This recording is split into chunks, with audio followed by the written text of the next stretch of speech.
Hello, family. Please subscribe. Enjoy your story. I don't want to have anything to do with all of you. Leave me alone. Don't you dare come closer. Dean, I mean it. Flora's voice cracked through the street in Brooklyn, sharp enough to stop anyone in their tracks. Dean froze, not because of the man standing beside her, not even because of the child she was holding, but because the three boys behind him, his boys, had just whispered the same thing at the same time. Daddy, why does she look like us? Let me ask you something real quick. Have you ever trusted someone with your whole life, only to wake up one day and realize they were gone? No explanation, no goodbye, nothing, and then, years later, you find them again. But they've already replaced you. If you've ever felt that kind of confusion or heartbreak, go ahead and drop a yes in the comments. And please, real quick, like this video and subscribe. It might seem small, but it helps stories like this reach more people. And trust me, this one gets deeper. Because what if I told you, 5 years ago, Flora didn't just leave her husband. She vanished. No divorce, no warning, no trace. And the man she left behind? He didn't chase her. He raised their triplets alone. And now, he's back. But what he finds was never part of the plan. Manhattan didn't slow down for anyone. Not for dreams, not for mistakes, and definitely not for men like Dean. From the glass walls of his high-rise office overlooking Manhattan, the city looked manageable, predictable, like something he could reduce to numbers, patterns, outcomes. That's how he saw everything. People included. Q3. Projections? Dean asked without looking up, his voice calm, measured, sharp in a quiet way. Across from him, his assistant shifted slightly, flipping through her tablet. They're stable, but the Chicago expansion might need... Cut it, he said, finally glancing up. She paused. Cut it? It's not efficient. His tone didn't rise. It didn't need to. We're not investing in something that doesn't scale. There it was. No hesitation. No emotional weight. Just decision. That was Dean. A man who didn't second guess, didn't linger, didn't feel anything long enough to let it interfere. And it worked. At 34, he had built a financial empire most people spent a lifetime chasing. Private investors, high-level partnerships, influence that moved quietly but deeply through rooms most people never even entered. Money wasn't his goal anymore. Control was control over outcomes, control over risk, control over people, especially people, because in Dean's world, people were variables. And variables? They needed to be managed. He stood from his desk, adjusting the sleeve of his tailored suit, walking toward the window. Below him, Manhattan pulsed. Cars, lights, movement. All of it, constant, all of it. Beneath him, cancel tonight, he said casually. His assistant blinked. The investor dinner? Yes. They've been waiting 3 weeks. They'll wait another. No apology. No explanation. He didn't operate on other people's timelines. And then, almost as an afterthought, actually, he paused, eyes narrowing slightly at something far off in the distance. A reflection, not of the city, of himself. Leave it, he added. A subtle shift. Rare. He turned away from the window. Reschedule everything after 8, he continued. I have somewhere else to be. His assistant hesitated, just slightly. Because Dean didn't have somewhere else to be. He chose where to be. Always. Understood, she said finally. He nodded once. Conversation over. But as he stepped out of the office, his expression didn't fully return to its usual sharpness. Something lingered. Not confusion, not uncertainty. Just a thought he hadn't quite finished forming yet. Flora didn't belong to Dean's world. Not because she couldn't step into it, but because she refused to be shaped by it. Her mornings didn't start with market reports or strategy calls. They started with rhythm, music low in the background, sunlight cutting through the curtains of her modest apartment in Harlem. Life wasn't polished. It wasn't controlled, but it was real. She stood in front of the mirror, adjusting the collar of her blouse, her reflection staring back at her with quiet strength. Dark skin glowing under soft light, eyes steady, observant. The kind that had seen enough to know better, but still chose to stand firm anyway. "You coming today or what?" Her friend called from the other room. Flora didn't rush. "I said I'd be there," she replied. Calm, grounded. "You always say that, and I always show up." That was her. No noise, no performance, just presence. She worked in a community-centered financial advisory firm. Not glamorous, not high-paying, but meaningful. Helping people understand money, not chase it blindly. Because she had seen what happened when money became the only language people spoke. It erased things, values, respect, human connection. Flora refused to be erased. Later that afternoon, she walked into a midtown networking event, one of the few spaces where her world and Dean's occasionally overlapped, not by accident. By contrast, the room buzzed with quiet conversations, tailored suits, polished smiles that didn't always reach the eyes. Flora moved through it differently. She didn't scan for opportunity. She observed, listened, measured people beyond what they presented. And that's when she felt it. Not a touch, not a voice, a presence. Her gaze shifted slightly and landed on him. Dean, across the room, still, composed, watching, not in the way men usually looked at her. Not admiration, not curiosity, assessment. Flora held his gaze for a second longer than expected. Then, she looked away, not dismissively, just uninterested in being evaluated. That was new. To him, he noticed. Of course he did. And for the first time in a long time, something in Dean didn't immediately categorize what he was seeing. Their first real conversation wasn't soft. It wasn't charming. It wasn't built on ease. It was friction. "You've been watching me," Flora said without looking up from her glass. Dean stood beside her, unbothered. "I observe everyone," he replied. "That doesn't answer the question." He tilted his head slightly, studying her. "No," he said, "it doesn't." A pause. Short, measured. Flora turned to face him fully now, her expression unreadable. "So, which one am I?" she asked. "A business opportunity or a risk?" Dean's lips curved faintly. Not quite a smile. Undetermined. That should have ended it. But it didn't, because something in that exchange locked. From that point forward, everything between them carried weight. Their conversations weren't light. They were layered. Every word chosen, every silence intentional. And yet, there was something else. Something neither of them acknowledged out loud. Attraction. Not loud. Not reckless, but constant, the kind that built slowly in the space between words. Late evenings turned into longer conversations. Meetings became excuses. Excuses became routine, and routine turned into something deeper. Their first moment of closeness didn't come from romance. It came from stillness, a quiet night, city lights reflecting through a window. Flora standing close enough to feel his presence without touching. Dean's hand resting lightly against the edge of the table beside her. Not reaching, not claiming, just there. "You don't trust people," she said softly. He didn't deny it. "They give you reasons not to." Flora exhaled quietly. "Or maybe you just don't give them a chance to be anything else." That landed. He didn't respond immediately, didn't dismiss it, didn't argue. He just looked at her, really looked. And something shifted. Not dramatically, not completely, but enough. His hand moved, not forceful, not rushed, just a slight touch against her wrist.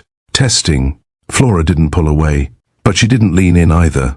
That was their balance. Close, but never fully. Settled. It didn't fall apart overnight. That would have been easier, cleaner. Instead, it eroded slowly.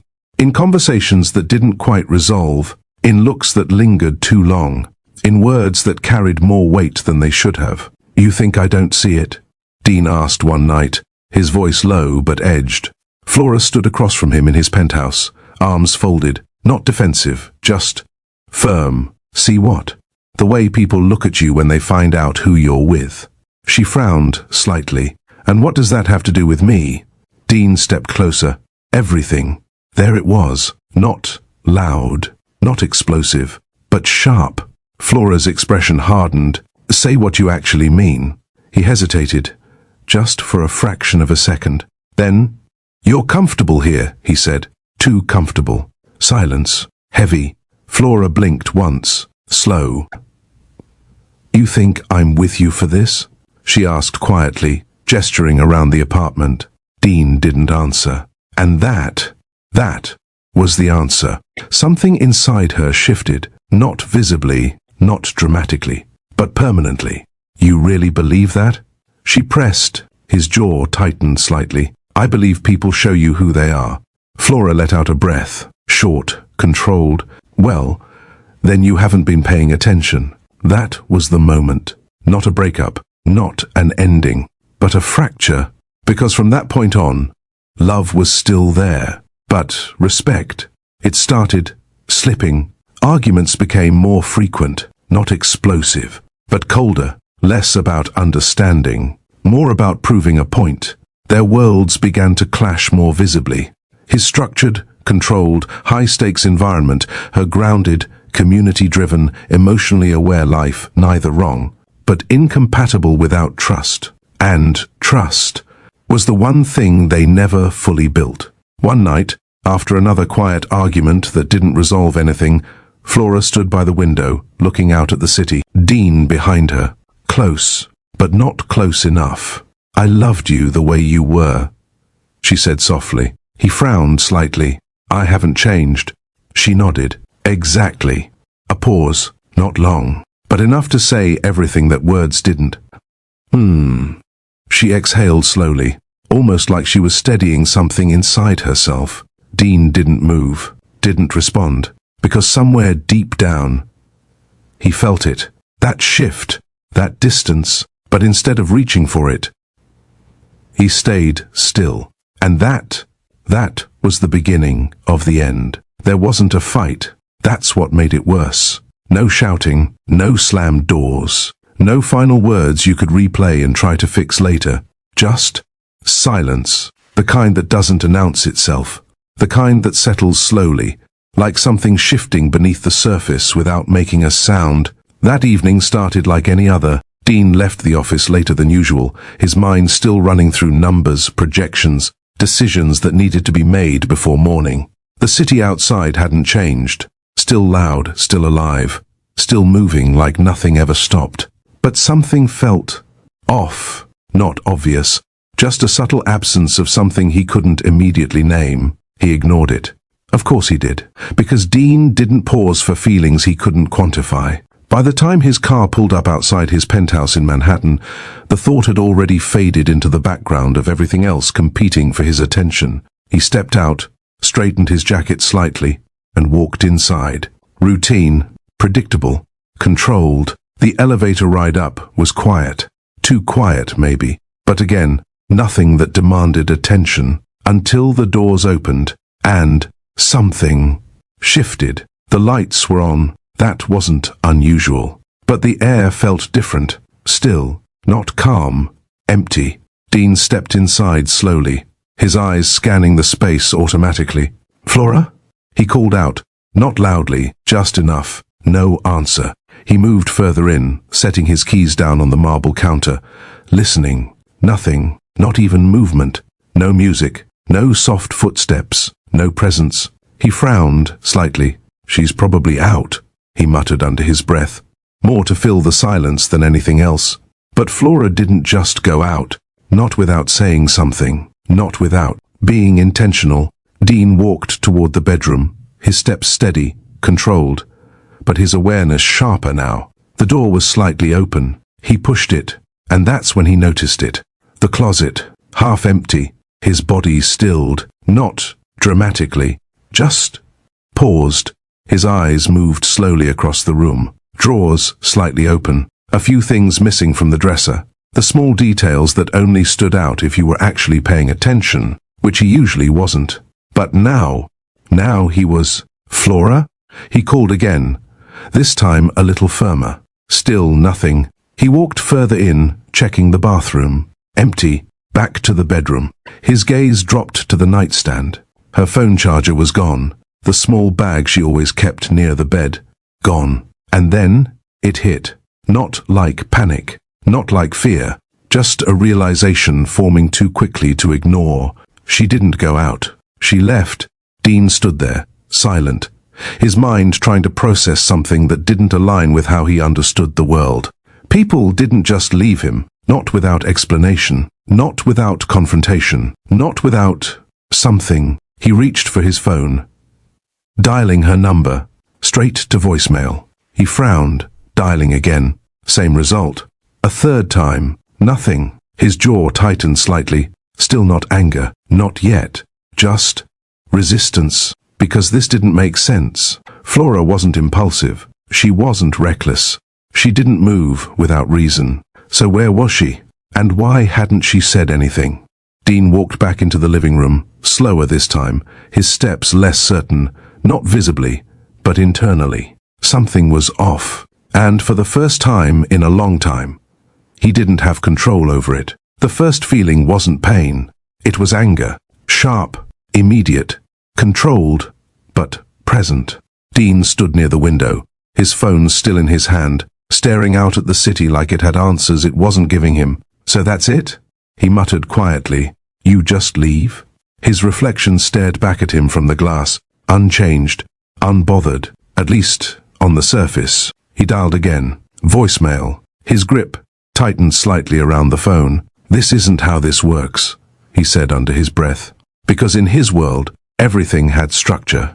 Everything had a process. Even endings.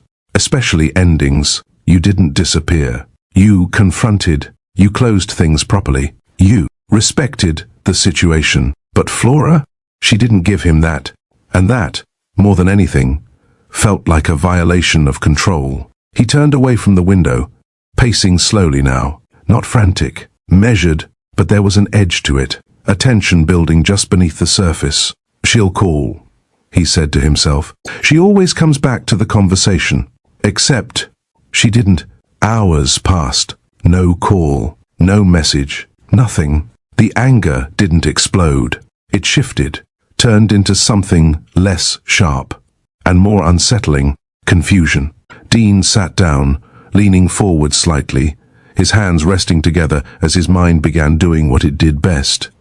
Analyzing, reconstructing, replaying. Every conversation, every look, every moment from the past few weeks. You're comfortable here. Too comfortable. He remembered saying that. Her expression after, the way she looked at him. Not angry, not loud. Just distant. You haven't been paying attention. Her voice echoed in his mind.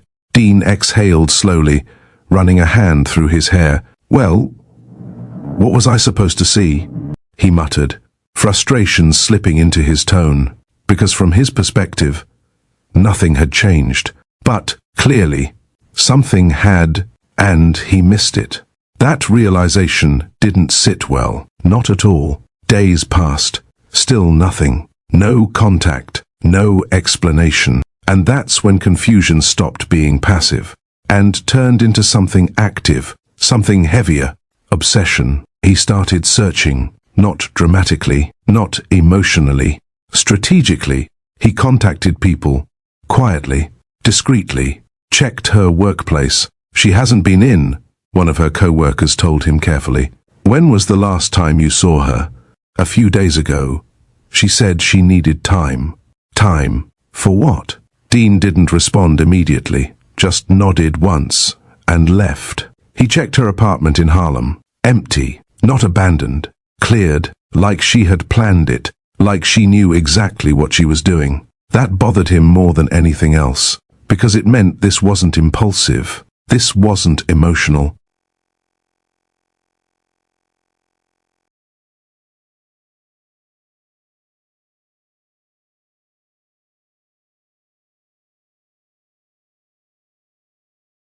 This was intentional, and he hadn't seen it coming. Back in his car, Dean sat still for a moment, his fingers tapping lightly against the steering wheel. Not impatient. Thinking. Why didn't you say anything? He asked quietly, as if she could hear him. But there was no answer, only silence. And that silence, it started to feel louder than anything else. Because now, it wasn't just about where she went. It was about why. What pushed her to leave without a word? What made her decide he didn't deserve an explanation? That question stayed with him, followed him, sat with him in rooms that used to feel controlled. And slowly, that control started slipping. Not outwardly, no one else noticed, but internally. Dean was no longer certain of anything. And that was unfamiliar, uncomfortable, dangerous, because once certainty breaks, everything else starts to follow. It didn't come from her, not a call, not a message, not even an accident. It came from paperwork, cold, unemotional, unforgiving. 3 weeks after Flora disappeared, Dean sat in a private office inside one of his firm's affiliated legal branches in Midtown Manhattan. The room smelled faintly of leather and something sterile, like decisions were made here without emotion. "Are you sure this is necessary?" the attorney asked carefully, adjusting his glasses. Dean didn't look up. Yes, that was all, because by now, this wasn't curiosity anymore. It wasn't even confusion. It was something deeper, a need to understand, to find something that made sense. Because nothing about Flora's disappearance did. The attorney slid a file across the desk. "Most of her recent activity is minimal," he said. "No major transactions, no travel records under her name. She was careful." Dean's jaw tightened slightly. Careful. So she planned it. He opened the file slowly, scanning through pages filled with details that should have meant something, but didn't. Addresses, dates, medical entries. His eyes paused, just for a second, then moved back, then returned again. "What is this?" he asked, his voice lower now. The attorney leaned slightly forward. "That's from a private clinic in Harlem. It's routine from what I can tell." Routine. Dean's eyes stayed fixed on the page. Appointment logs, dates, repeated visits, too frequent to be nothing. His fingers shifted slightly against the paper. "Explain it," he said. The attorney hesitated, just briefly. "Well, based on the frequency and type of visits, it suggests—" "Don't suggest," Dean cut in, finally looking up. "Be clear." Another pause. Then, she was pregnant. The room didn't react. No sound, no movement, just those words sitting there. Dean didn't respond immediately, didn't question it, didn't reject it. He just stared, as if the meaning hadn't fully reached him yet. "When?" he asked finally. The attorney glanced back at the file. "Based on these records, around the time she was still living with you." Silence, longer this time. Because now it wasn't just information, it was connection.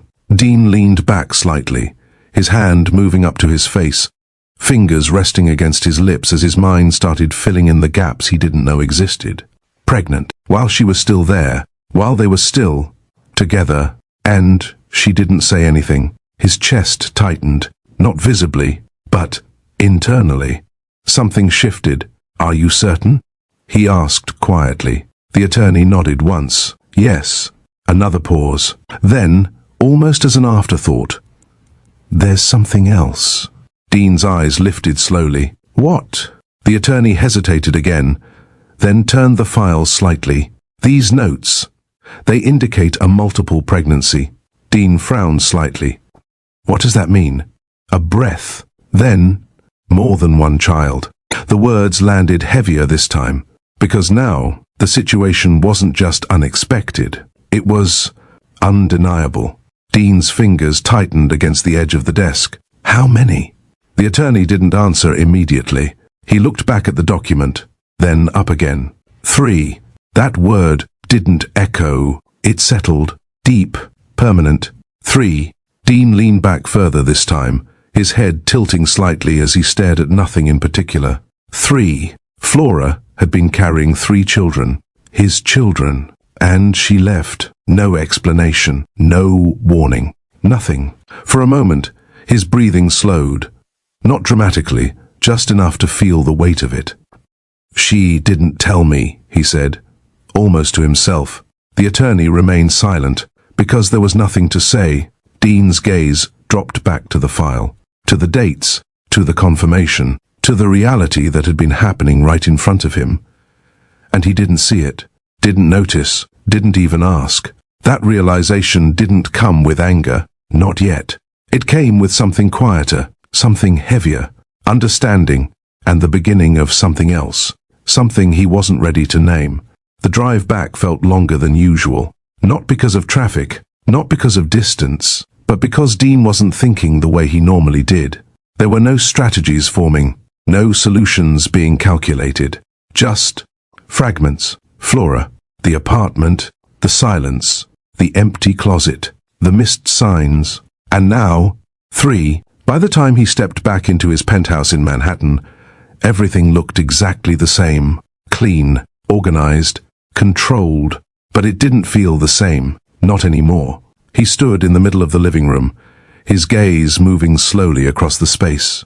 This was happening here, he said quietly, not to anyone, just acknowledging it. Every moment, every conversation, every argument. She had been carrying something real, something permanent, and he had been questioning her intentions, questioning her presence, reducing her to something less. His jaw tightened, not in anger, in realization. He walked toward the window, stopping at the same spot he always stood. But this time, the city didn't look manageable. It looked distant, unreachable, because, for once, this wasn't something he could control. She didn't just leave, he said slowly. A pause. His voice dropped slightly. She left with something. That shift, that was the moment everything changed. Because now, this wasn't about abandonment. It wasn't about ego. It wasn't about control. It was about responsibility and loss. A different kind of loss. Not something taken from him. Something he didn't even realize he had until it was gone. He ran a hand through his hair, pacing slowly now, but not with the same edge as before. This wasn't anger anymore. This was weight. What made you feel like you had to do that? He asked quietly, the words trailing off into the empty space. No answer, just silence. But the silence felt different now, less confusing, more final. Dean stopped moving, stood still, because the truth had settled fully. There was no undoing it, no rewriting it, only understanding it and carrying it. His voice came out lower this time, steadier. You didn't just leave me. A pause, long enough to feel it. Then, you left us. That word didn't come from logic. It came from something deeper, something that had shifted inside him without permission. Because now, those children, they weren't abstract. They weren't theoretical. They were real, his, and somewhere out there, they existed without him, without his name, without his presence, without anything he should have been. Dean exhaled slowly, his shoulders lowering just slightly. Not defeat, not weakness, just acceptance. Because for the first time in his life, he wasn't thinking about what he lost. He was thinking about what he failed to see, and what it cost.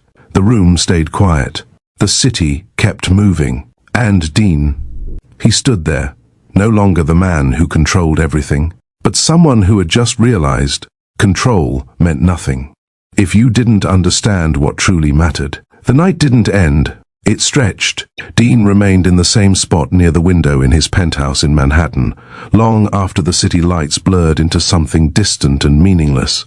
He hadn't moved much, hadn't spoken, hadn't even turned on the lights. The file from earlier sat on the table behind him, unclosed, unfinished, just like everything else. 3, the number, stayed with him, not loud, just present. His phone rested on the counter, screen dark. Then, it lit up. A call, unknown number. Dean glanced at it once, looked away, let it ring, because unknown numbers didn't matter. They were interruptions, noise, but it kept ringing, persistent, unusual. He exhaled quietly, turning back, picking it up on the 4th ring. Yes? A pause, then a voice. Professional, controlled. Am I speaking with Dean? His brow tightened slightly. Who is this? My name is Dr. Harlow. I'm calling from Mount Sinai Hospital. That name alone shifted something. Not visibly, but enough. What about it? Dean asked, his tone sharper now. Another pause, measured. We have a patient listed under your emergency contact. Dean frowned. I don't have... Flora, everything stopped. Not the city, not the world. Just him. What about her? He asked, quieter now. She was admitted earlier today. Complications during delivery. Delivery. The word didn't land immediately. What delivery? Dean asked, his voice slower now, like he was trying to catch up to something already moving ahead of him. Silence. Then, she gave birth. Dean didn't respond, didn't react, because his mind hadn't fully connected it yet. She's currently in recovery, the doctor continued. But there's an issue we need to address immediately. Now, his focus sharpened. What issue? A breath. The children. That word, plural. His hand tightened slightly around the phone. They require a legal guardian present, the doctor said. And based on the documentation we have, you are listed as the father. The room felt still, not heavy, not dramatic, just paused. Dean swallowed slowly. How many? He asked. He already knew, but he needed to hear it. 3. There it was again. Clearer this time. Final. Dean closed his eyes briefly, not long enough to escape it, just long enough to steady something inside him. I'll be there, he said. No hesitation, no argument, just decision. The call ended, and for a moment, Dean didn't move. Not because he didn't know what to do, but because for the first time, he wasn't in control of what came next. The hospital air felt different, too clean, too quiet, too real. Dean walked through the halls of Mount Sinai Hospital, his steps steady, but slower than usual. Not physically, just internally. Because everything he thought he understood was being replaced. A nurse approached him near the front desk. Dean, she asked. He nodded once. This way. No unnecessary conversation, no explanations, just movement. He followed, down the hallway, past rooms filled with lives he didn't know, stories he wasn't part of. Until now, they stopped outside a room. The nurse turned slightly. Before you go in, she said gently, you should know, she's not here. Dean's expression shifted slightly. What do you mean? She left shortly after delivery. That didn't make sense. How? He asked. She discharged herself against recommendation. A pause. She didn't leave any forwarding information. Silence. Again, but this time, it felt sharper, like something incomplete. Dean nodded once, not because he understood, but because there was nothing else to do. And the children? He asked. The nurse gestured toward another door. They're stable. Under observation. Dean walked toward it. Slower now. Not hesitant. Just aware. Because whatever was behind that door would change everything. He pushed it open and stepped inside. 3 bassinets. Side by side. Small. Still real. Dean stopped. Not dramatically. Just stopped. Because this wasn't paperwork. This wasn't theory. This wasn't something he could analyze from a distance. This was real. 3 lives.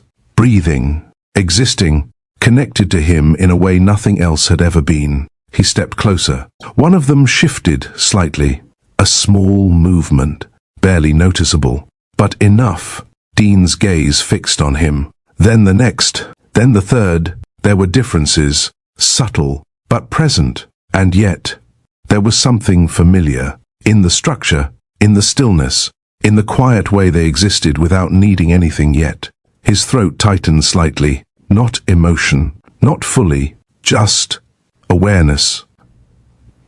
They're mine, he said quietly. Not a question, a realization. The nurse nodded gently from behind him. Yes. Silence filled the room again. But this time, It wasn't empty. It was full of something he couldn't name yet. Dean reached out slowly, not confidently, not instinctively, carefully. His hand hovered for a moment before resting lightly against the edge of the nearest bassinet. The baby stirred again. A small sound, not a cry, just presence. Dean's breath slowed slightly, and, for a moment, he didn't think about control, or structure, or anything else he used to rely on. He just stood there, looking, trying to understand something that didn't follow any rules he knew. Because this wasn't something he chose. It wasn't something he planned. It wasn't something he prepared for. It was something that had been placed in front of him, without warning, without permission, without explanation, and yet, it was his, all of it. The responsibility, the weight, the reality. Dean straightened slightly, his posture shifting just enough to signal something internal had begun to change. Not fully, not completely, but enough, because for the first time, this wasn't about what he could control. It was about what he couldn't ignore. The room didn't move. The city didn't matter. Everything Dean had built his life on, control, structure, predictability, stood still in that quiet hospital space in Mount Sinai Hospital. 3 children, his children, and yet, nothing about it felt like something he could step into. Not yet. Dean took a step back from the bassinets, his hands lowering slowly to his sides. This wasn't him. This wasn't part of his life. He turned slightly, looking toward the nurse. "There's a process for this," he said, his tone regaining that familiar edge. Temporary guardianship, state involvement, something like that. The nurse didn't react the way most people did when Dean spoke like that. She didn't adjust, didn't hesitate. She just looked at him. "They're yours," she said simply. That wasn't the answer he wanted. "I understand what you're saying," Dean replied. Controlled, composed, but there are systems in place for situations like this. A pause, measured, then use them, he added. The nurse stepped closer, not invading, just enough. "Sir, there is no system that replaces a parent who's already here." That word again, parent. It didn't sit right. Dean exhaled quietly, turning away, walking toward the window at the far end of the room. He needed space, distance, perspective, because right now, nothing made sense. "I don't know anything about this," he said, more to himself than anyone else. "I wasn't informed. I wasn't involved. I didn't. You're here now." That cut through, not harsh, just direct. Dean's jaw tightened slightly, because she was right, and that made it worse. He ran a hand through his hair, pacing slowly, not frantic, just unsettled. "This wasn't my decision," he said. "No," the nurse agreed. A pause. "But it's yours now." Silence. Longer this time. Because for the first time, he didn't have an argument, didn't have a way out, didn't have control. He turned back toward the bassinets, looked at them again, not as an interruption, not as a problem, but as something real, something that didn't disappear just because he didn't understand it. One of the babies shifted again, a small sound, then another, not crying, just stirring. Dean's gaze lingered there longer this time. Something in his chest tightened, not pain, not exactly, just unfamiliar. "I don't know how to do this," he admitted quietly. The words came out slower than expected, less controlled, more honest. The nurse didn't respond immediately. She just nodded. "You'll learn." That answer wasn't comforting. It wasn't structured. It wasn't guaranteed. But it was real. Dean stood there for a moment longer. Then, he stepped closer again, not out of confidence, out of necessity, because walking away was no longer an option. Dallas didn't feel like New York. It wasn't supposed to. That was the point. Weeks later, Dean stood inside a quiet home just outside the city limits of Dallas. The air still, the environment stripped of everything that once defined his life. No penthouse, no skyline, no constant movement, just space, and 3 cribs lined carefully against the wall. The transition hadn't been immediate. It had been deliberate. After the hospital, after the legal confirmations, after the paperwork that turned uncertainty into responsibility.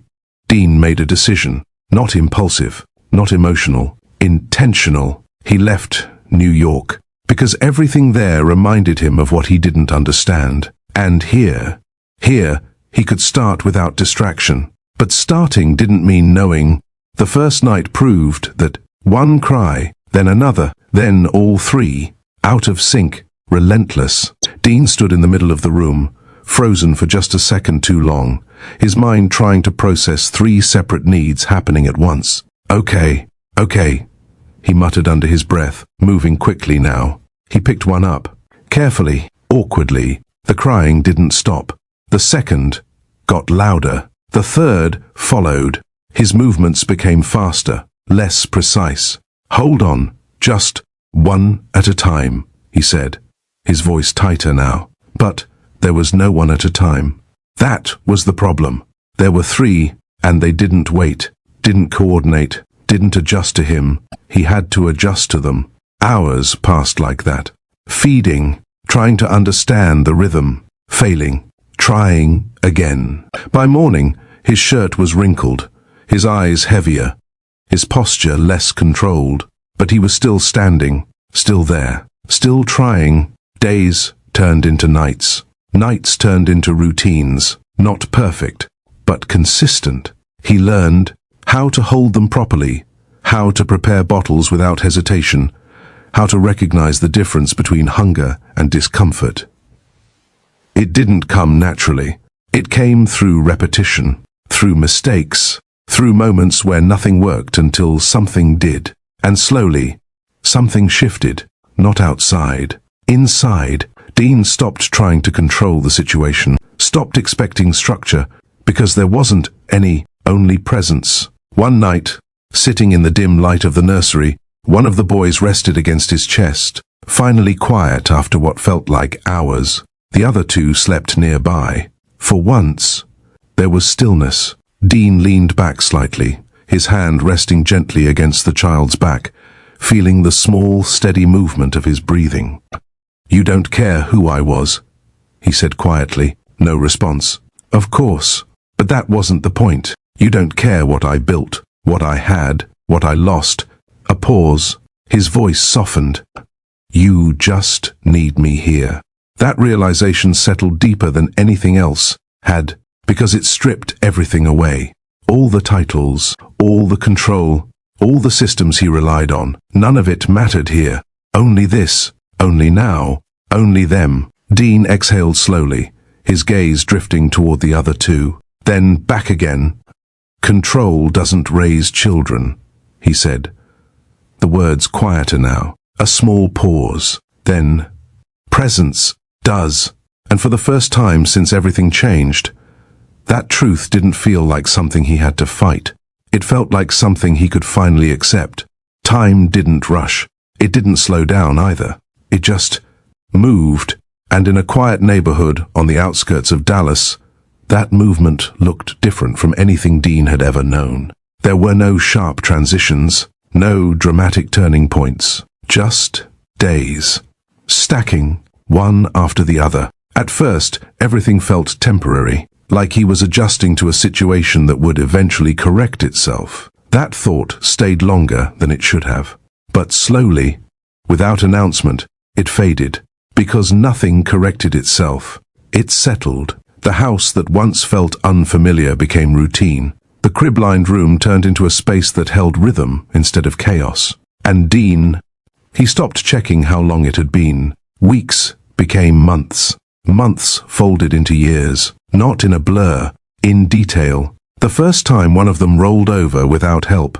The first time all three fell asleep at the same time. The first time silence didn't feel like relief, but something earned. Dean didn't mark those moments out loud. He just noticed them, stored them somewhere deeper than anything he used to value. Mornings changed. No alarms tied to meetings. No calls demanding decisions.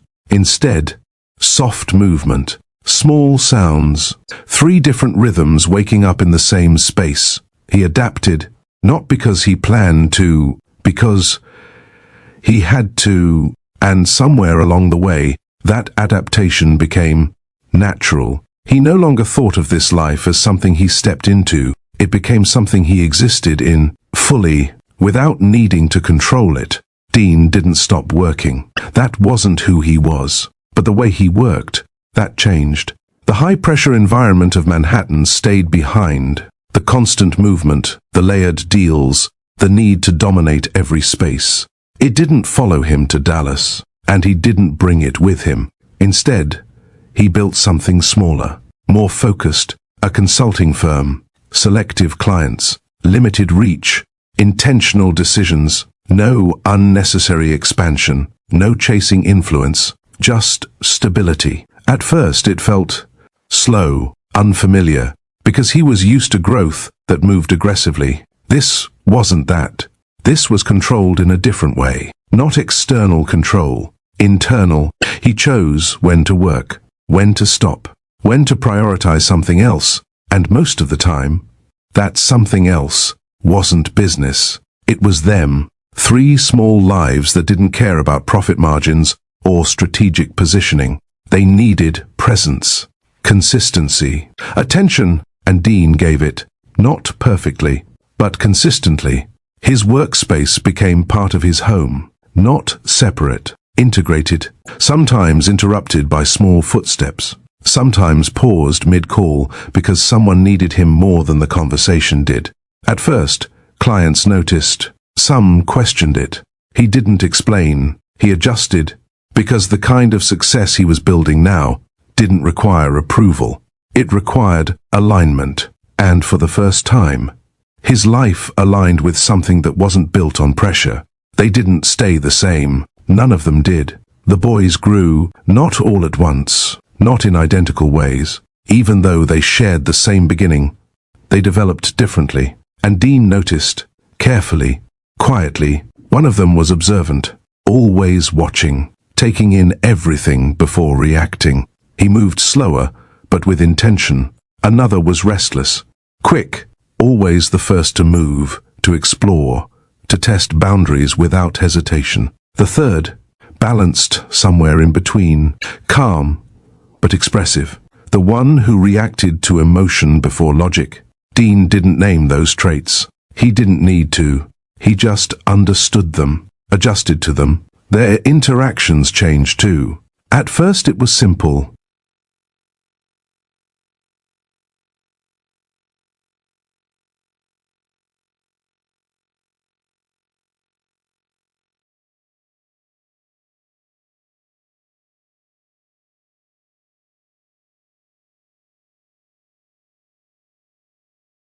Dependence. Now, it was connection. They recognized him, not just as someone present, as someone, theirs, Dad. The first time it happened, it wasn't planned.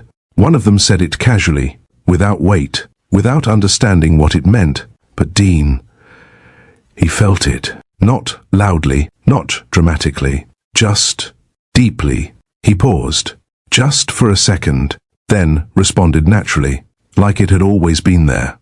Because by then, their bond wasn't built through big moments. It came through repetition, through being there when they cried, when they laughed, when they needed something they couldn't explain. And over time, that connection became something stable, unquestioned. They didn't need to ask if he would show up. He always did. And that consistency, it reshaped him, more than anything else ever had.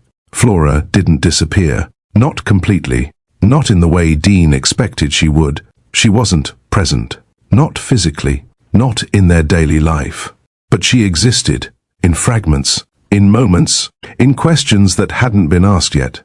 At first, Dean didn't think about her often. Not because he didn't care. Because he chose not to. There was too much happening. Too much responsibility. Too much that needed his focus now. But memory doesn't work like that. It doesn't follow logic. It returns when it wants to.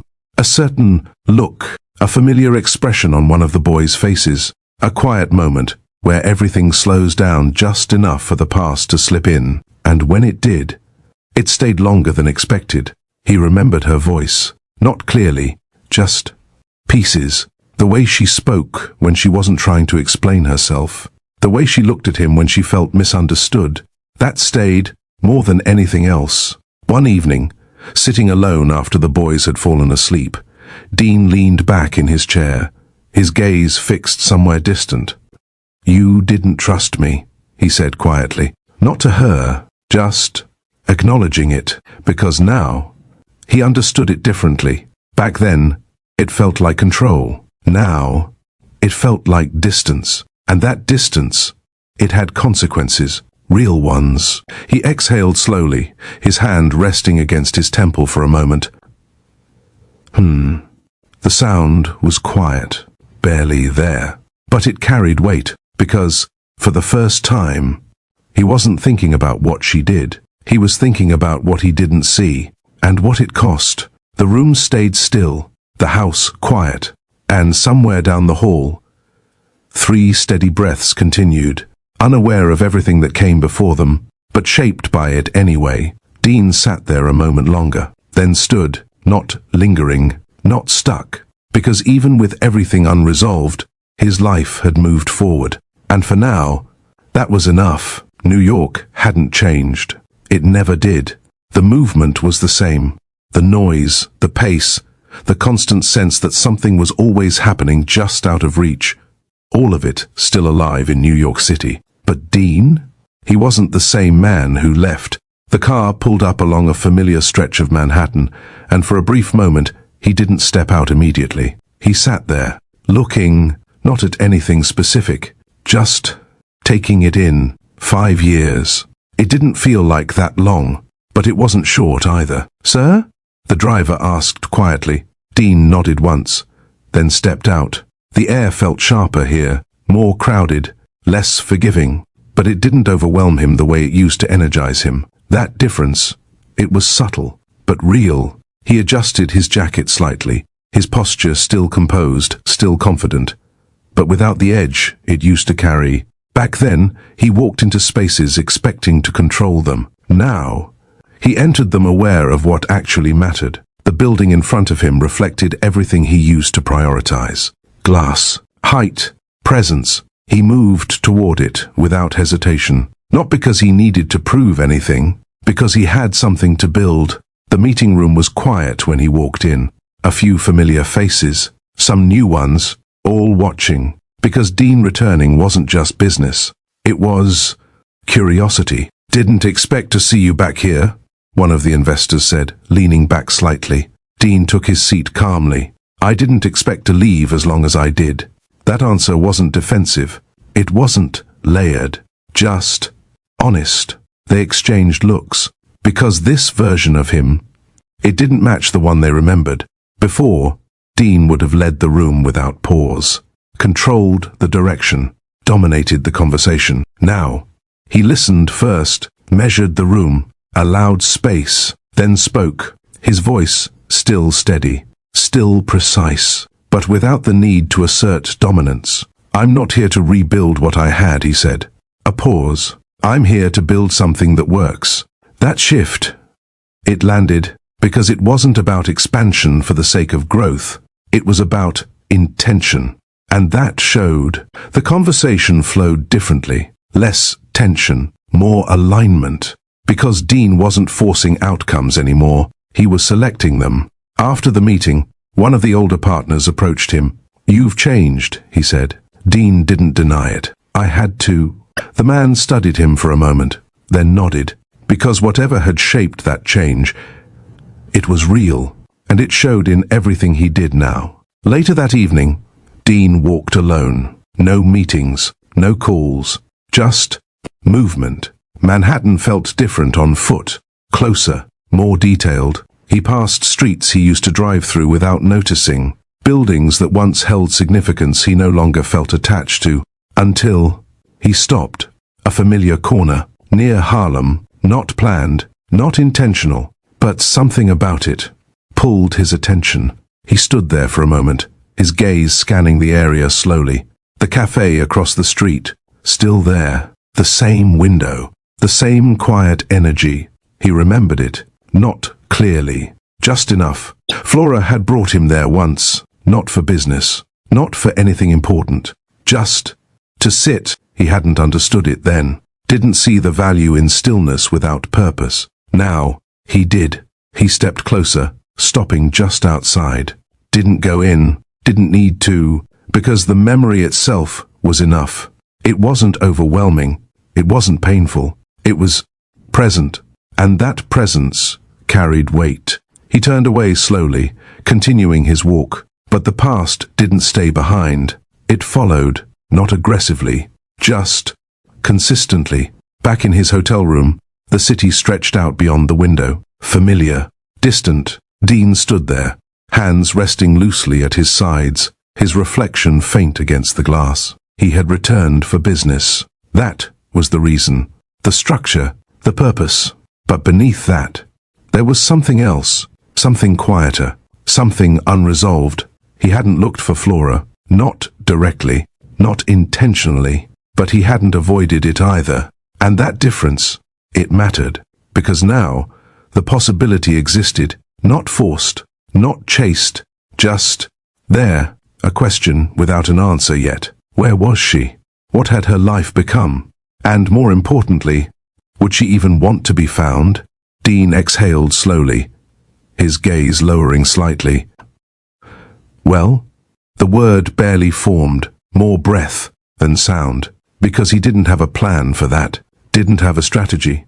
And for once, he wasn't trying to create one. He turned away from the window, the room quiet behind him, the city still moving, and somewhere within it, a past that hadn't fully closed, a connection that hadn't fully disappeared, and a moment waiting, not guaranteed, not predictable, but approaching, because some stories don't end when people walk away. They pause, and when they resume, everything changes. It wasn't planned. That's what made it hit harder.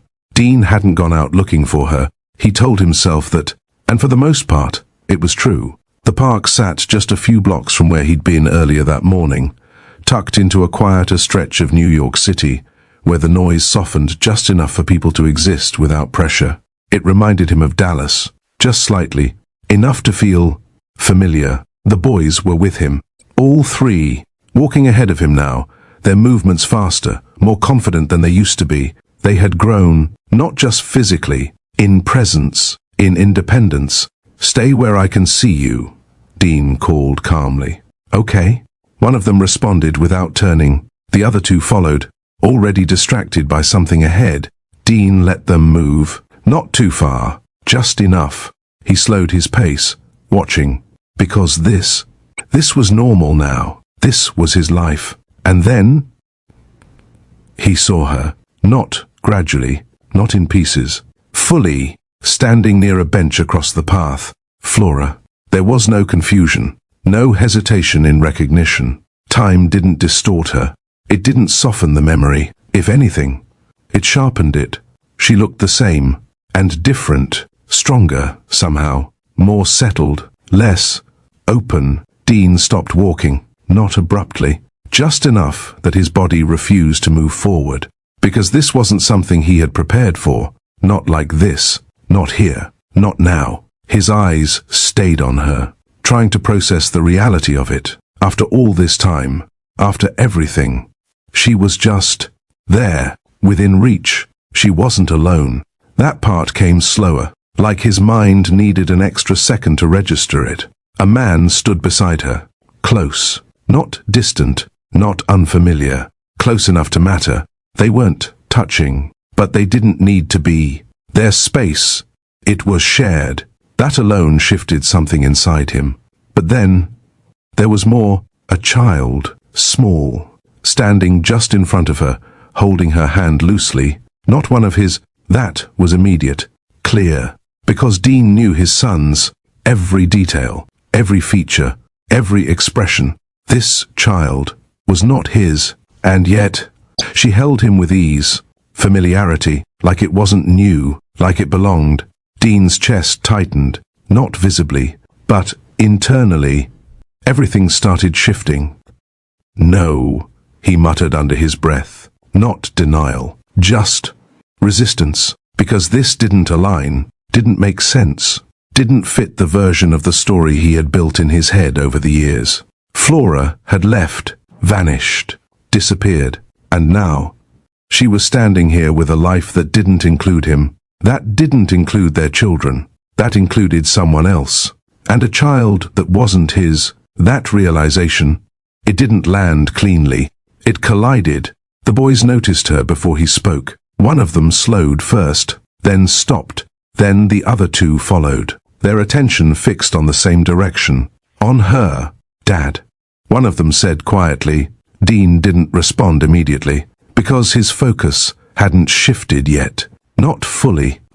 She looks like us, another added. That pulled him forward. Not physically, internally. His gaze flicked toward them, then back to Flora. And for the first time, the connection wasn't just his to process. They saw it too.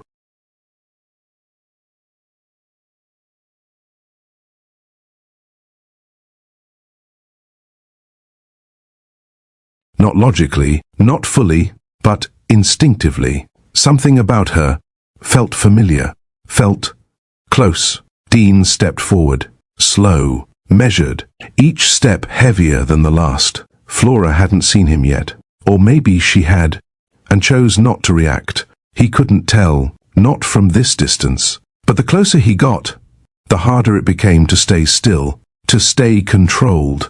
Everything he had built over the years, that calm, that grounding, that restraint, it started to crack. Not loudly, not visibly, but enough.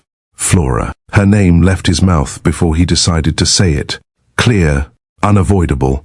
She turned, and just like that, everything collided. Her eyes met his. No confusion, no surprise, just recognition, and something else, something colder. The man beside her straightened slightly, not defensive, aware. The child stayed close to her leg, looking up, uncertain. Dean stopped a few feet away, close enough to see every detail, every shift in her expression. You, he started, then stopped, because there wasn't a sentence ready, no structure, no control, just reaction. Flora didn't speak immediately. She just looked at him, steady, unmoved, and that hurt more than anything else, because he expected something, shock, emotion, anything, but this calm distance? It didn't match what he had been carrying all these years. What is this? Dean asked finally, his voice tighter now, not loud, but edged. Flora's expression didn't change. It's my life, she said, simple, direct, unapologetic. That answer, it didn't settle. It sparked, your life? He repeated, a short breath escaping him. You disappeared. You left everything, and now you're standing here like this is normal? Flora's grip on the child's hand adjusted slightly. Protective, subtle. You're the one who moved on, she replied calmly. Dean blinked once, caught off guard. What? You raised them without me, she continued.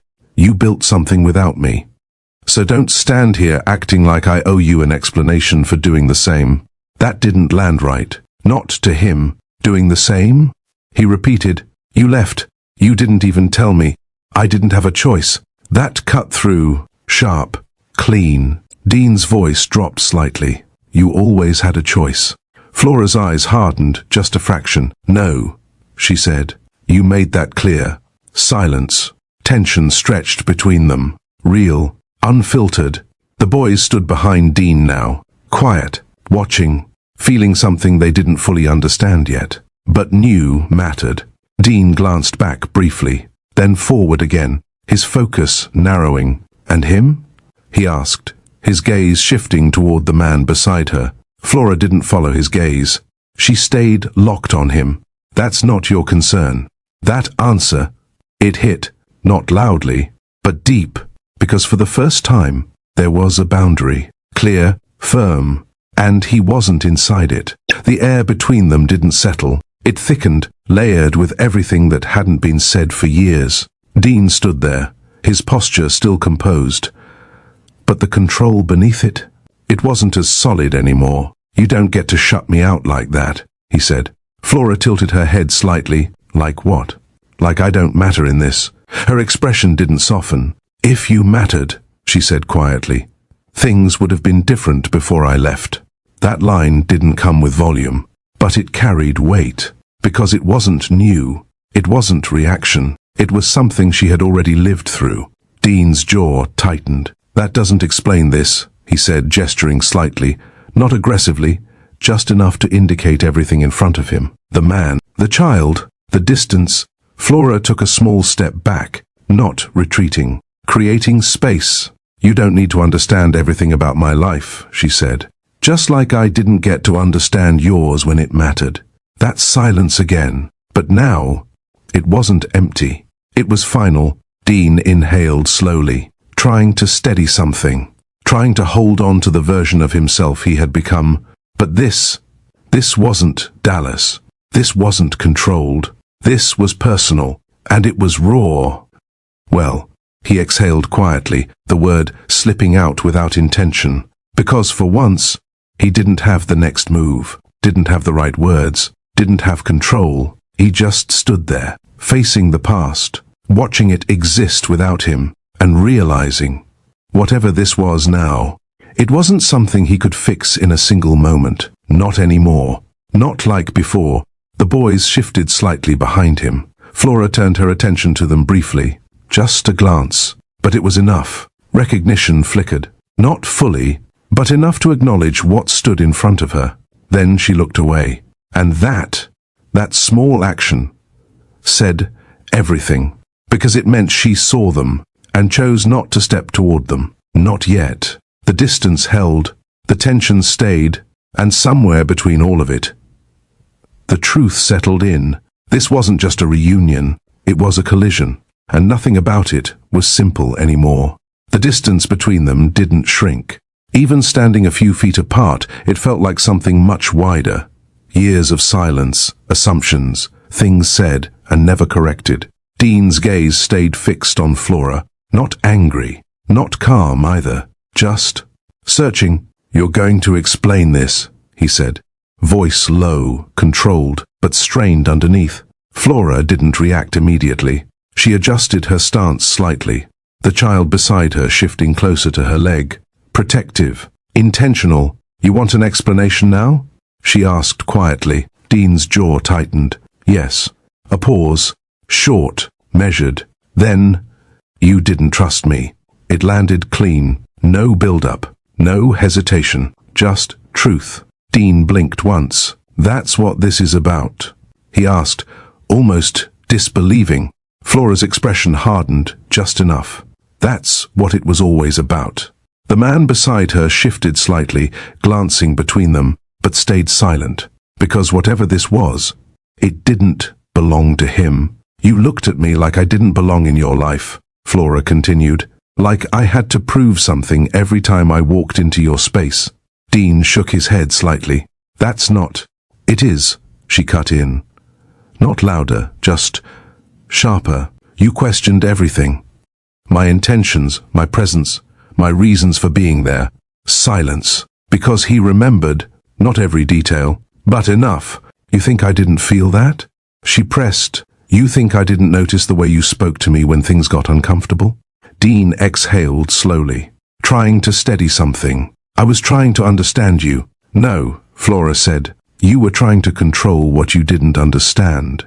That hit deeper, because it wasn't new. It was something he had already started realizing on his own, but hearing it from her made it final. Flora's grip on the child's hand tightened slightly, not out of fear, out of grounding. I wasn't going to raise my children in that environment, she said. That line, it shifted everything. Dean's head lifted slightly.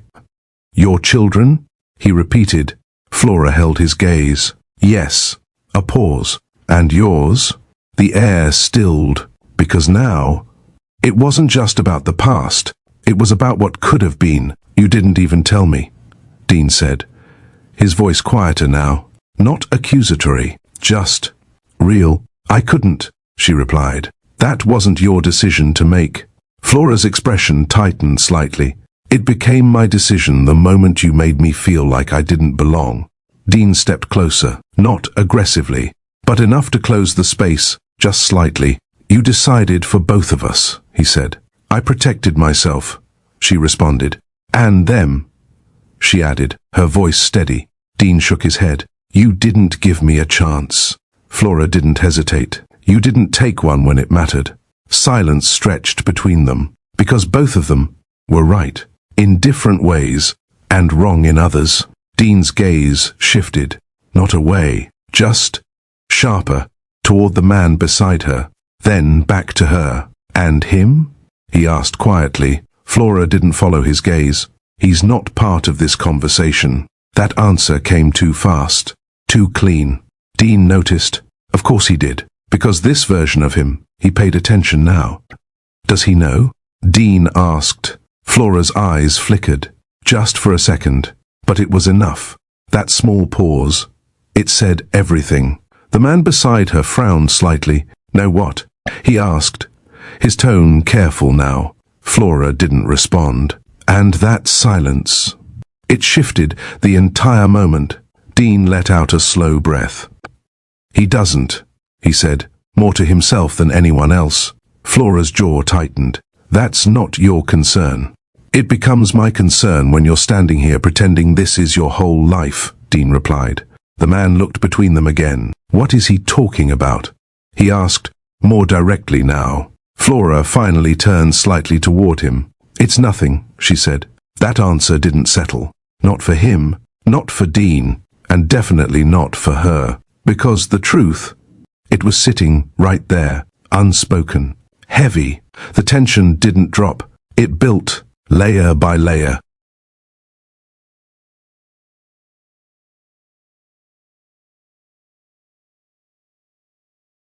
Until there was nothing left to hide behind. You don't get to question my life now, Flora said, her voice steady again. Not after everything.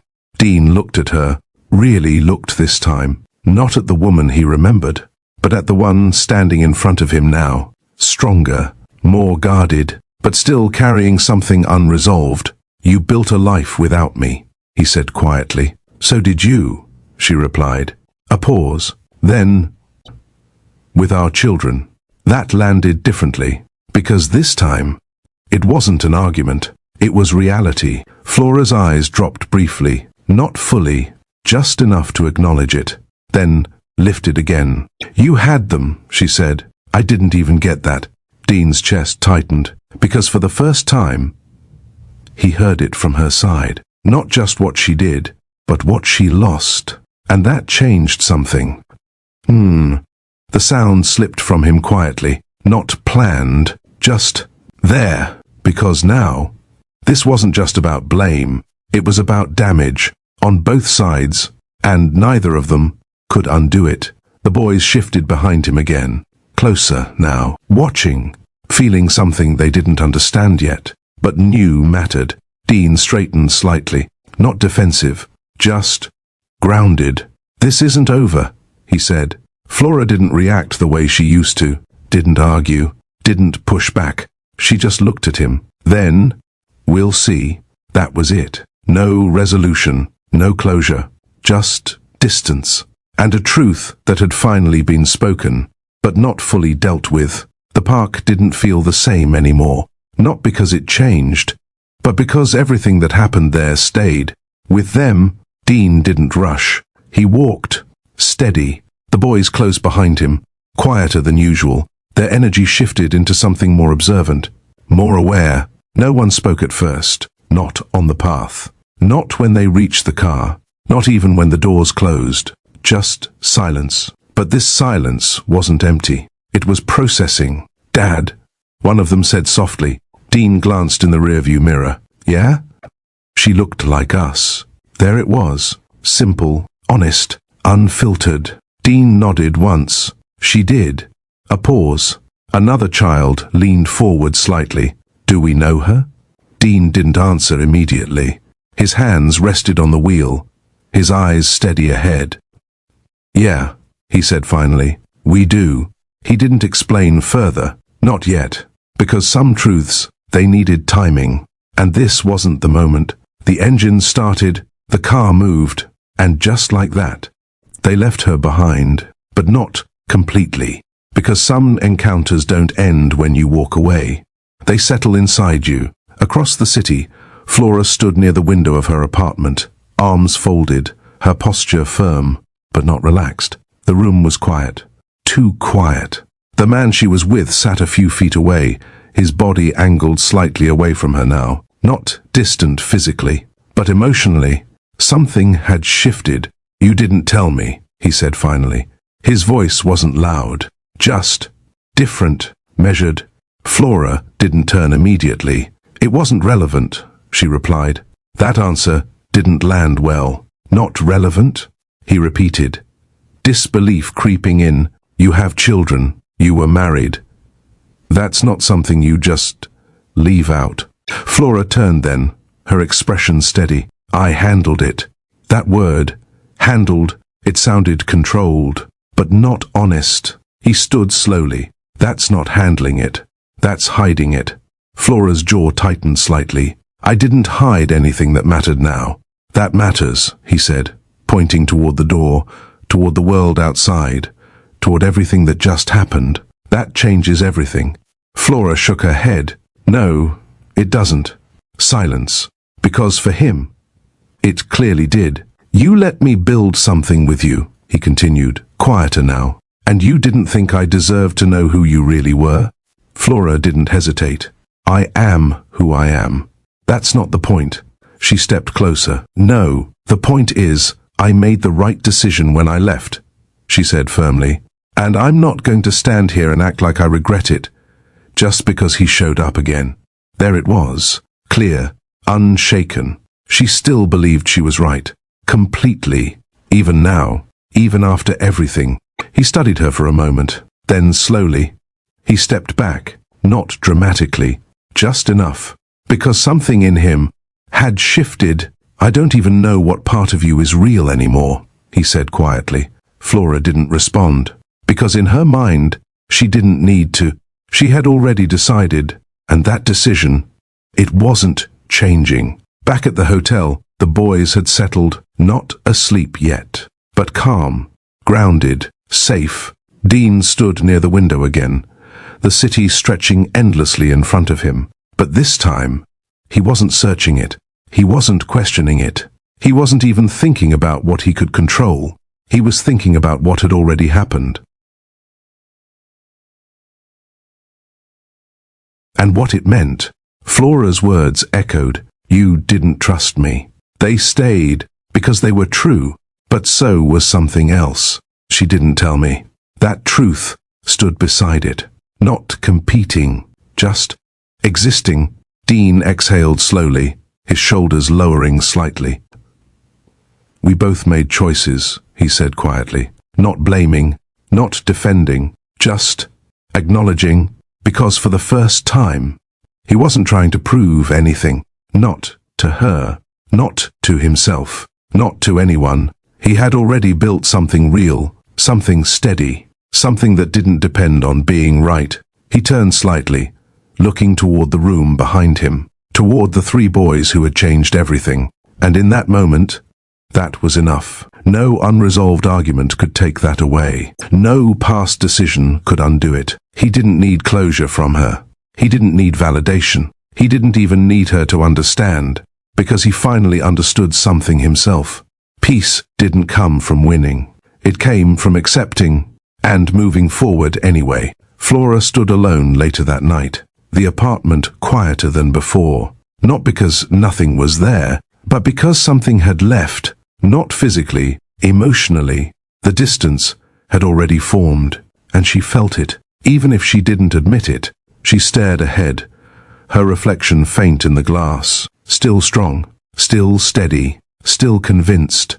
"I did what I had to do," she said quietly, and she meant it, completely, because, in her world, she wasn't wrong. She had protected herself. She had walked away from something that didn't feel right. She had survived, and that justified everything. Even now, even with everything revealed, even with someone pulling away from her because of it, she didn't bend, didn't reconsider, didn't question herself, because accountability. That would mean admitting something she wasn't ready to face. So she stood there, firm, certain, unmoved, while somewhere else, Dean had already let go. So let me ask you something. When a relationship falls apart like this, is it enough to be right in your own eyes? Or does real growth come from taking accountability, even when it's uncomfortable? And more importantly, if they had communicated better back then, if they had actually listened instead of assuming, would this story have ended differently? This story have ended differently. Hope you enjoyed the story, and remember to subscribe. Bye.